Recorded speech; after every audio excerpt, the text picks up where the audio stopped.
Thank you, Veva, for inviting me to speak here today. It's wonderful to get to know members of this congregation. I've known some of them for a long time, Jane and Bob Hill, Powell Foster. Powell was the president of our congregation at Holston Valley when I first joined, and by far he remains in my mind the best president ever, because I believe in servant leadership, facilitative leadership, and he exemplified that during the term that he was there. I also want to thank Nicole and Jack and Jane for helping us with the service today. When I first attended this church, Nicole greeted me. I had known her since her school days from the mid-'80s, and we had served on Kingsport Citizens Advisory Committee together. I'm going to start out today by talking about what I believe mysticism to be, and then the rest of the narrative will follow from that. Mysticism, in my mind, is the pursuit of communion with God through direct experience, intuition, instinct, or insight. Mysticism usually centers on the practice or practices intended to nurture these experiences, and it can be dualistic, maintaining a distinction between self and divine, or it can be non-dualistic. Almost all religions have subcurrents. Larger religions have subcurrents of mysticism: Christianity, Islam, Hinduism, Judaism. However, mystics are often treated skeptically by more orthodox or mainstream groups due to the emphasis of direct experience with the divine, rather than the doctrine of the particular faith. Some mystic traditions can exclude validity of other mystic traditions, but many mystic traditions tend to be more accepting of other traditions. This is based on the premise that the experienced divinity is able to bring other mystics to their own tradition if necessary. To know God directly shows that mysticism is different from any passive or legalistic kind of organized religious authority. What mystics say is that while we honor religious text, we want to know God directly and not just through the text. While we respect our heritage of teachings about God, we want to know God directly and not through doctrines and teachings.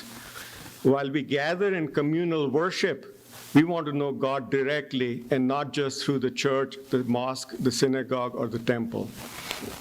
Some may find this unsettling. Some mystic traditions have been often in trouble with the authority of the church because it is felt that they tended to try and disintermediate the authority for direct communion with God. The question that I want to answer is what interested me in mysticism. Well, when we were growing up, not knowing the term mysticism in India, we learned poetry of Kabir, Mira, Tukaram, Rahim. These were standard fares in high school and even middle school. And that has stayed with me all these years. But I'd never heard of Rumi and Hafez. About 20 years ago, a cousin of mine was visiting me, and he gave me a big Rumi book, and that interested me in Rumi. And then in 2007, I came to know about an event over a weekend in Rhinebeck, New York, at Omega Institute to celebrate the 700th anniversary of Rumi's birth. I got on a plane and I went there and I spent a weekend with them. And the people who were organizing it, running it, is a Rumi scholar by the name of Andrew Harvey. Andrew Harvey also heads an Institute for Sacred Activism. He's very big on the word sacred activism because he thinks that angry activism is not productive. And so he, if you go on his website, Institute of Sacred Activism, he describes what that is. And then Coleman Barks, who's What Was Said to the Rose is on his CD. he had an evening for us of Rumi performances, and that was just great. Today, we'll focus on 5 mystics: Rumi, Hafez, Tukaram, Kabir, and Mira. But there are many good Christian and Jewish mystics, and I'm not as familiar with them, and maybe somebody else. I'd love to go to a service somewhere that somebody does a service on Christian and Jewish mystics. One of the things I wanted to mention about the Middle Eastern and Eastern tradition that mystics have is the love for God is often described quite differently than in the Western tradition. It's almost, the words almost come across as romantic love. Like you might be thinking about how love with a partner of yours is. That's true in both Sufi tradition and some of the Hindu traditions in how love for God will be described. And you'll see that in some of the poetry. You may have noticed that UU's 7 principles don't mention the word love anywhere. But you'll be hearing a lot about it, and it's interesting that UU minister, Reverend Victoria Weinstein, who blogs on Facebook as her Facebook page is Peace Bank, she said that she had a visitor from UUA to her home, and she said she was going to lock him up and not allow him to leave till he put the word love in UUA principles. Today's poetry is all about love. As Hafez's music says, the subject tonight is love, and for tomorrow night as well. And there is no better topic for us to discuss until we all die. With that, I will start with Rumi. Rumi is considered one of the greatest poets, born in 1207 in Afghanistan, eastern edge of the Persian Empire. It is said that when he was 8, his father had a bad dream, omen, about the impending invasion of Genghis Khan. And he fled Afghanistan based on that to Persia and then later on to Turkey. He was a Muslim poet, he was a jurist, a theologian, and a Sufi mystic. Even though his final years were in Turkey, all his writings are in Persian. He really didn't get his grip on what he was all about until he met a wandering dervish by the name of Shams of Tabriz, who was on a quest for a spiritual companion to bequeath his legacy. And Rumi's best work came from the pain of separation when Shams disappeared after 4 years.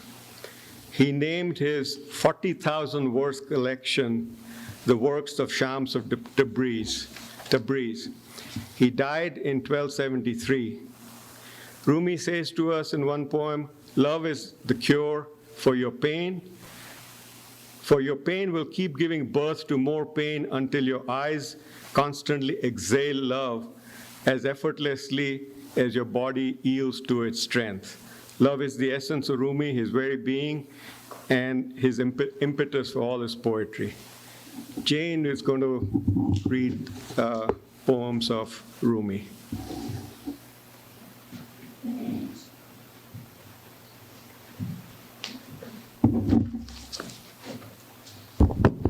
Thank you, Raj. One of those delicious coincidences of life, when Raj contacted me asking me to read something, he didn't know when he asked me to read Rumi, he was asking me to read from one of my most favorite poets. So I love the surprises of the universe. From Rumi. The breeze at dawn has secrets to tell you. Don't go back to sleep. You must ask for what you really want. Don't go back to sleep. People are going back and forth across the door sill where the two worlds touch. You see, the door is round and it is wide open. Don't go back to sleep. Rumi had something to say about intellectuals. The intellectual is always showing off. The lover, you see, is always getting lost. The intellectual runs away, afraid of drowning in life. The whole business of the lover is to actually drown in the sea. Intellectuals plan their repose and their next plan. Lovers are ashamed to even rest. Oh, but you see, there's something about the lover. The lover is always alone, even when surrounded by people. Like water and oil, he remains apart. Oh, the man who goes to the trouble of giving advice to the lover gets nothing. He's mocked by the passion that just exudes from the lover. Love is like musk. It attracts attention. Love is a large tree, and all lovers sit in its shade. Rumi's poetry is filled with passion. He loved passion. And this is what he said: with passion, pray.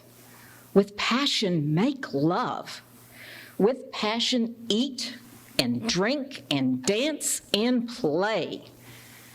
Why would you want to look like a dead fish in this ocean of God?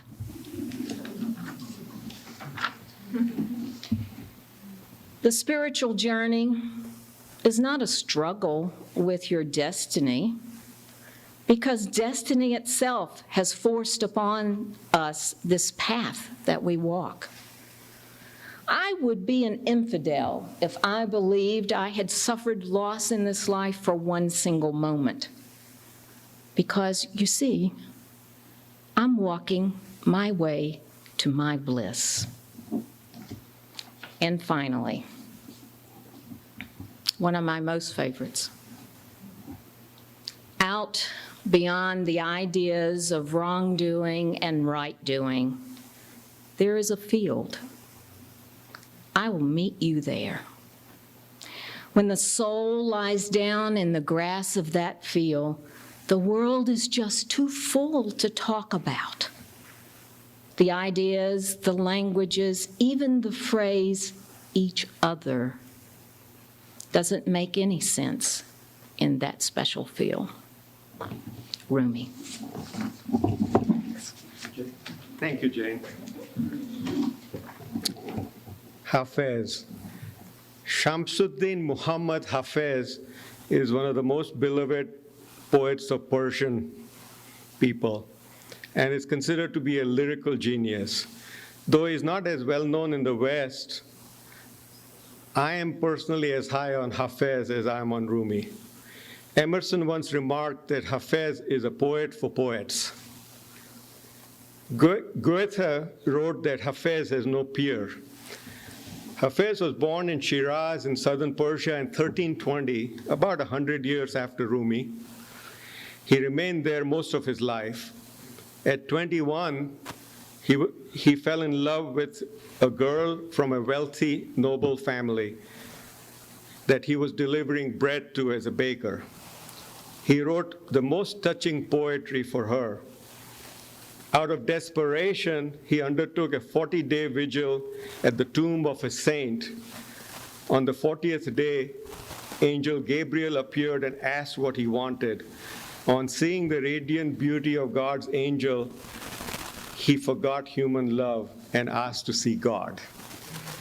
Gabriel asked him to go to Muhammad Attar, a perfume merchant who had a secret status as a spiritual master.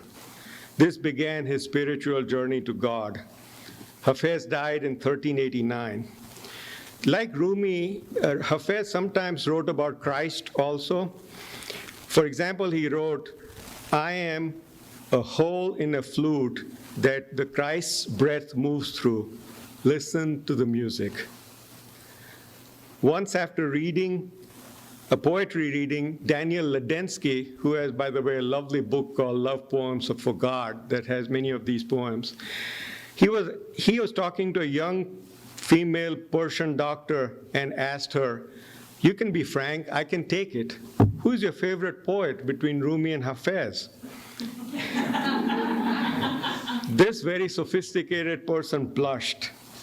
She responded, well, Daniel, to me, Hafez comes closer and stays longer. What smart woman wouldn't like that? Nicole's going to do a poem, Your Mother and My Mother.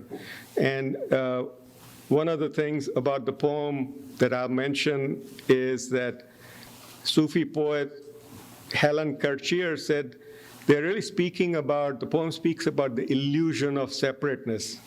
All the poetry and the talk of God and anyone in their world is ending that illusion that they are not connected, that everything is connected, everything is intimate, and experience is just close to them. There's nothing at bay. So Nicole's going to do these poems, and she's going to start with Your Mother and My Mother. And actually, the Mystic Singers are going to sing Your Mother and My Mother with me first. So we'll intermit poem with some music.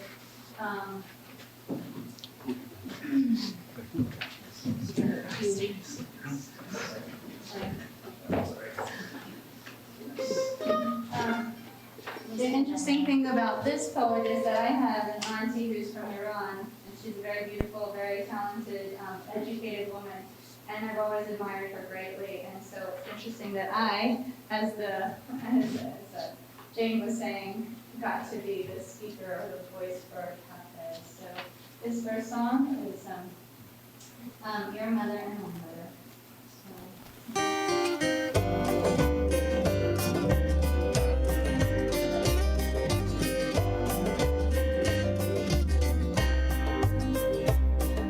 Fear is the cheapest room in the house.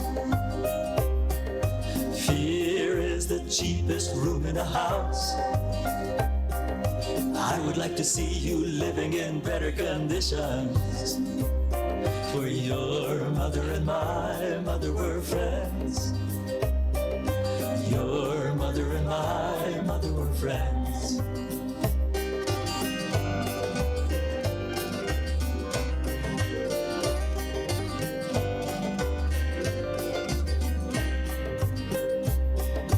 I know the innkeeper in this part of the universe. I know the innkeeper in this part of the universe. Get some rest tonight. Come to my verse again tomorrow. We'll go speak to the friend together. We'll go speak to the friend together.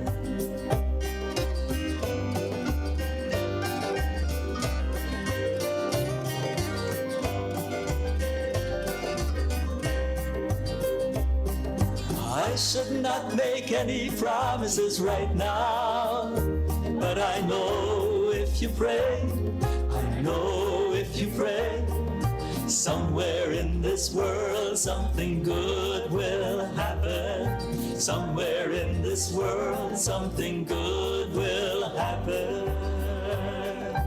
God wants to see more love and playfulness in your eyes. God wants to see more love and playfulness in your eyes, for that is your greatest witness to Him. That is your greatest witness to Him. Your soul and my soul once sat together. Your soul and my soul once sat together in the beloved's womb, playing footsie. In the beloved's womb, playing footsie. Your heart and my heart are very, very old friends. Your heart and my heart are friends. Your heart and my heart are very, very old friends. Your heart and my heart are friends. Your heart and my heart are very, very old friends. Your heart and my heart are friends. Your heart and my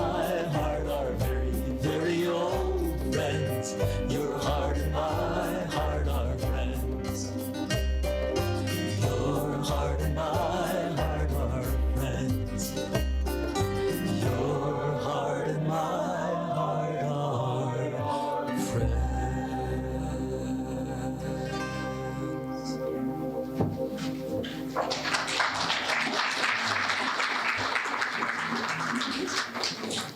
Like Raj says, it's definitely a very loving, fun, happy, different look at the beloved. And we had all sorts of fun, like interpretive dance that we had thought to do with that, but we thought we'd behave. So anyway, if you felt like playing footsie, next time you hear it, you can do that too.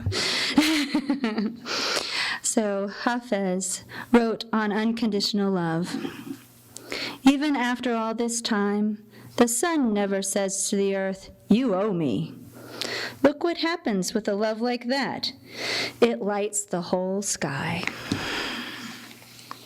On kissing God.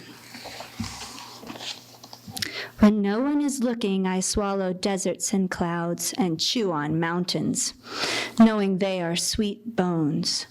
When no one is looking and I want to kiss God, I just lift my own hand to my mouth. With that moon language. Admit something.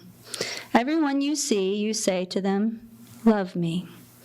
Of course, you do not do this out loud, otherwise someone would call the cops. Still, though, think about this great pull in us to connect. Why not become the one who lives with a full moon in each eye? That is always saying with that sweet moon language, what every other eye in this world is dying to hear. I know the way you can get. I know the way you can get when you have not had a drink of love. Your face hardens. Your sweet muscles cramp.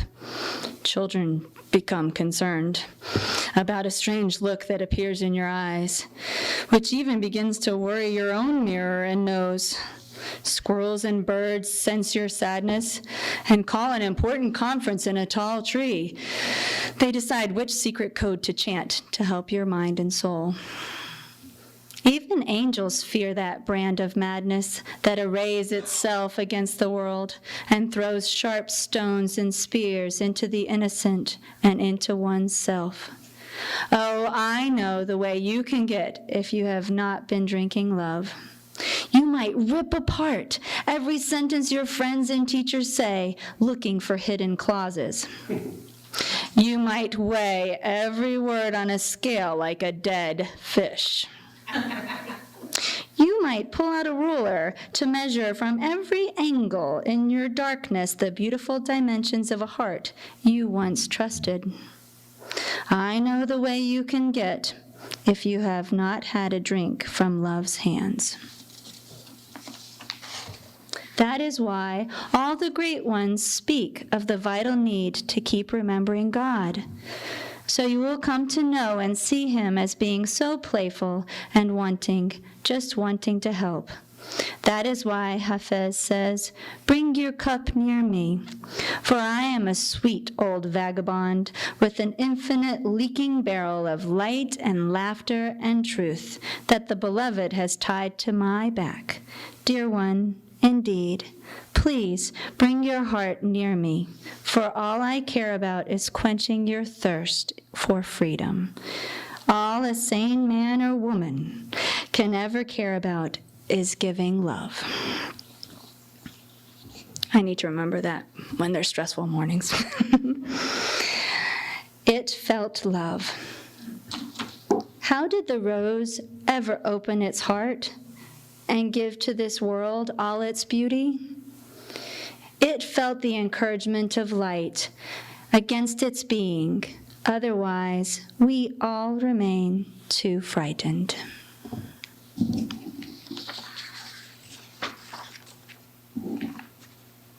And wait, we have one more. Since Steve was so kind to be Rumi for a moment, I asked him if he would be Hafez too. He was very excited that we were doing poetry today, and I wanted to incorporate him as much as possible too. In other words, you bailed.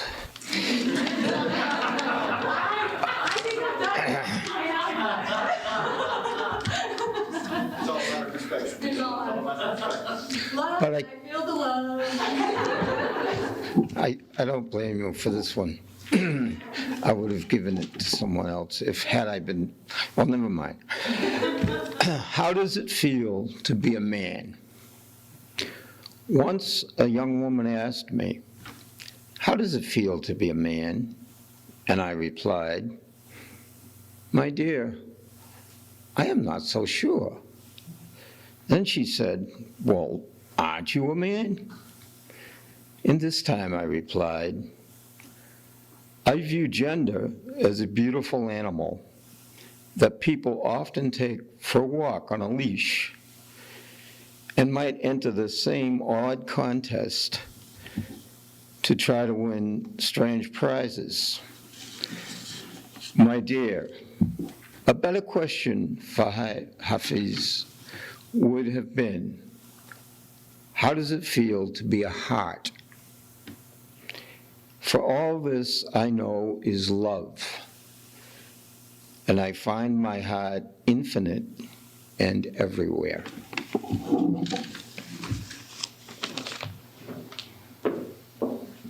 Thank you.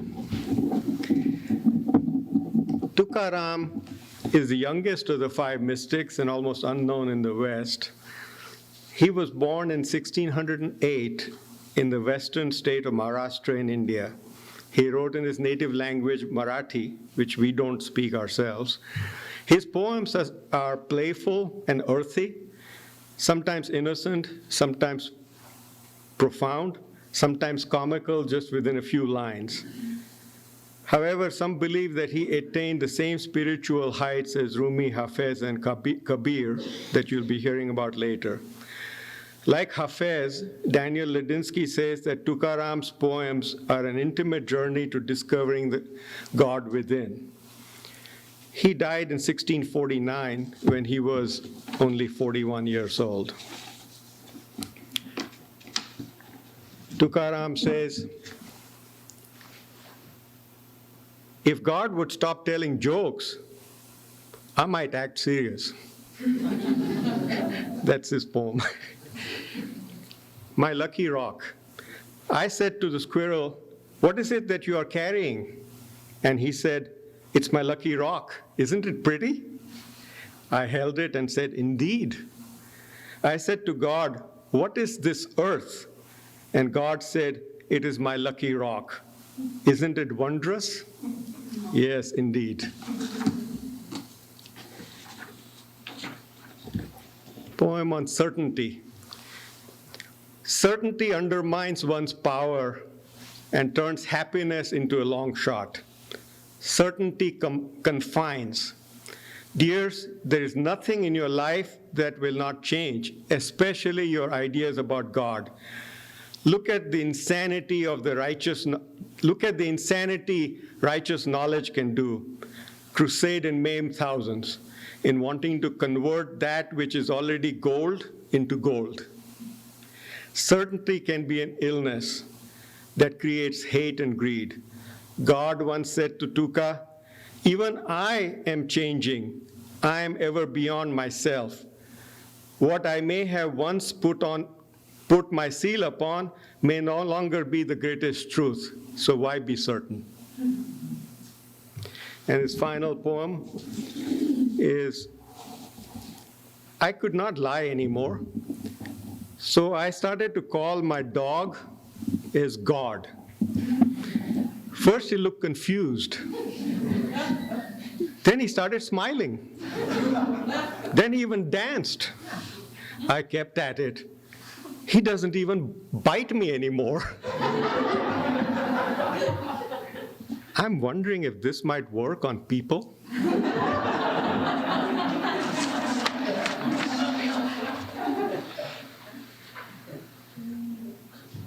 Kabir poems, as I said, were in our school curriculum, whether we went to a Hindi school or an English school when I was growing up. He was born in 1440. He was born into a Muslim family in Varanasi, but became disciple of a Hindu guru by the name of Ramanand. He was a family man and a weaver. His poetry is often remarkable synthesis of Hindu, Muslim, and Christian beliefs. In his lifetimes, because of this, he was at odds with Hindus and Muslims both. Now both Hindus and Muslims claim and revere him. In fact, his poem, No Harm Done, might even be a good Jain poem. I'm born into Jain religion, which believes in ahimsa, or nonviolence. Kabir died in 1518. What kind of God could he be if he did not wear bangles, if he did not hear the bangles ring on an ant's wrist as they move the earth in their sweet dance?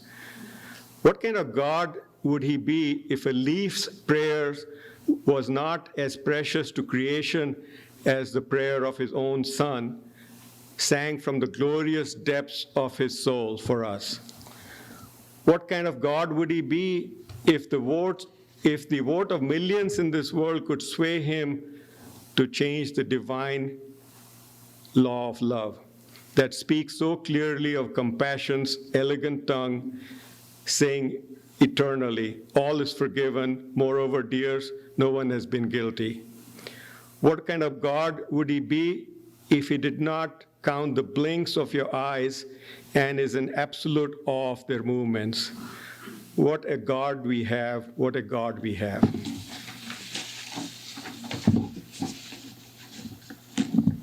Kabir said, I don't think there is any such thing as an intelligent, mega-rich person. For who with a fine mind can look about this world and hoard what can nourish 1,000 souls?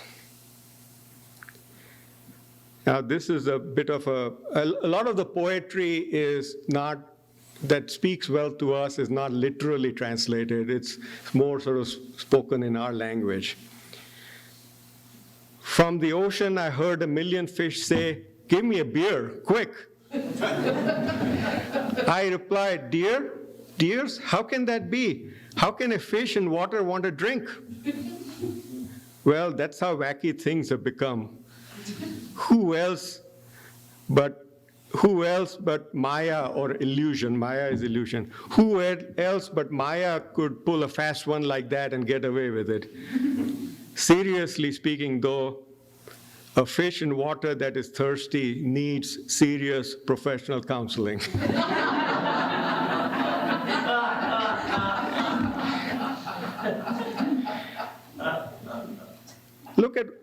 Look at what happens to the scale,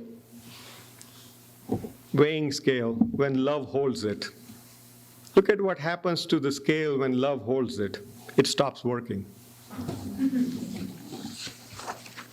That is Kabir.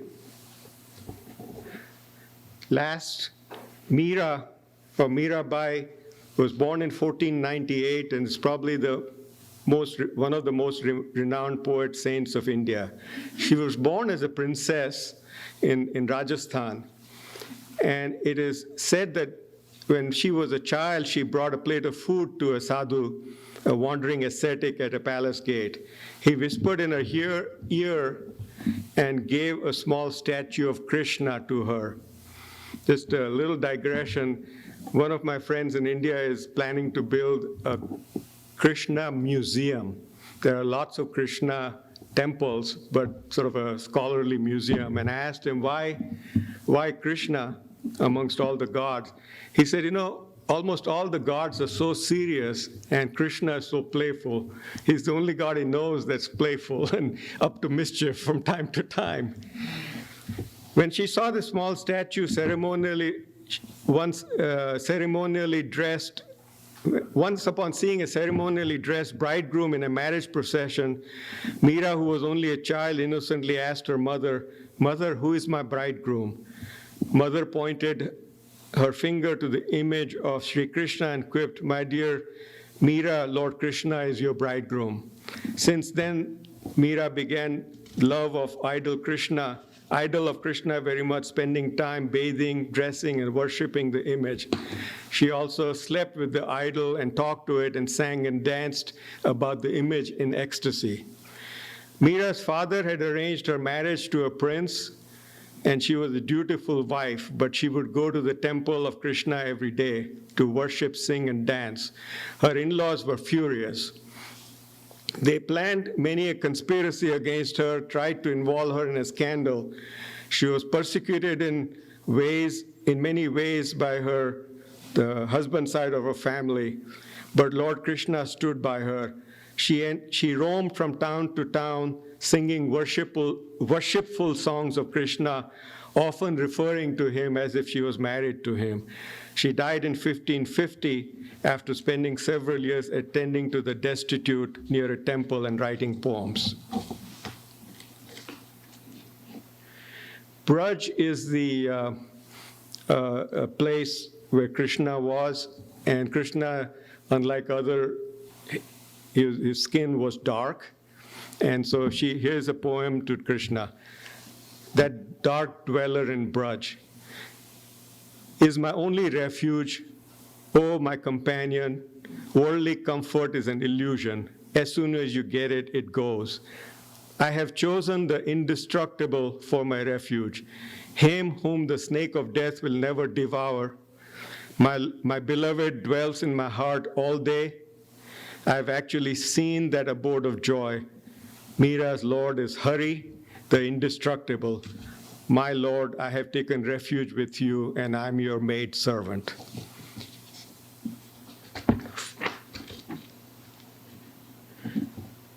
Before I fell asleep last night, I laid awake and wondered, what did I achieve this day? Just roaming around the house calling his name. I brought before my mind's eyes all who I had been kind to, and it turned out to be all the things I had seen. I'd call that a hell of a productive day. Meera knows why. This is the next poem. The earth looked at him and began to dance. Meera knows why, for soul too is in love. If you cannot picture God in a way that strengthens you, you need to read more of my poems. I get dizzy. I can't forget about love for more than 2 seconds. I get dizzy if I think about anything but the way you pant in my ear. God has a special interest in women, for they can lift this world to their breast and help him comfort. Next, the last poem is, you should act more responsibly, God. With all that gorgeousness you possess, you have made all my friends nuts. And basically unfit to do much of anything but dream of you and plot drawing your mouth closed again. The soup kitchens are complaining about our wisdom of getting drunk all day on gossip we share about you. Thank you very much.